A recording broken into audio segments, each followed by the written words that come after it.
So today I was talking to Fab Five Fred Brathwaite. He is in town in Los Angeles. He has a new book and he is launching it.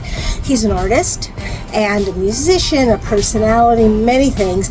And we were talking about artists, and I was telling him about Uncle Manuel and the Uncle Manuel project.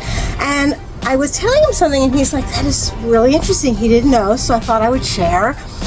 Because I didn't know either. So Uncle Manuel was an artist in the 1920s, and he went to art school. So he grew up with a single mother, and over the Rhine. Our family didn't have any money.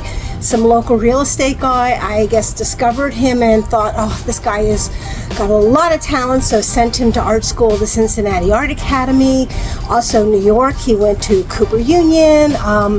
Another art school in New York. He went to school at the Chicago Art Institute, and he studied in Paris. So this is a guy that has no money that's managed to really study art. He wrote 4 definitive books on illustration.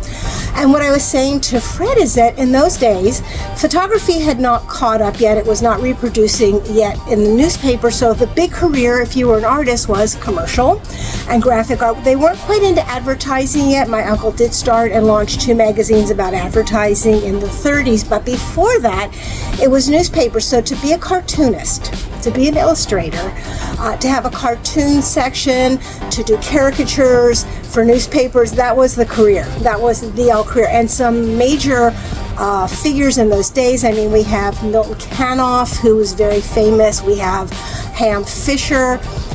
These were people I didn't know who they were, but look them up. They're amazing. Also, Leo Carrillo, who was in Cisco Kid. He was an actor, and before that, he was the illustrator at the San Francisco, I think it was one of the Hearst papers, and he was brilliant.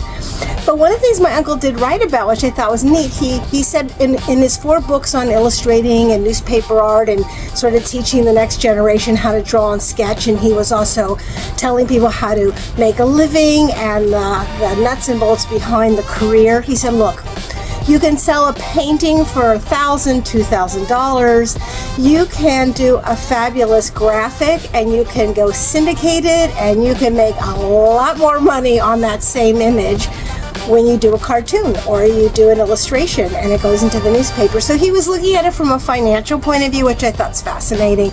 So I think that, a lot of his colleagues and friends also made art. They were educated in art and went to art schools as well and went the commercial route. Some of them enjoyed the commercial route and some of them did not, but Uncle Manuel flourished in the commercial world. So that is my little Uncle Manuel story today. Thanks, Fred, for listening to my story.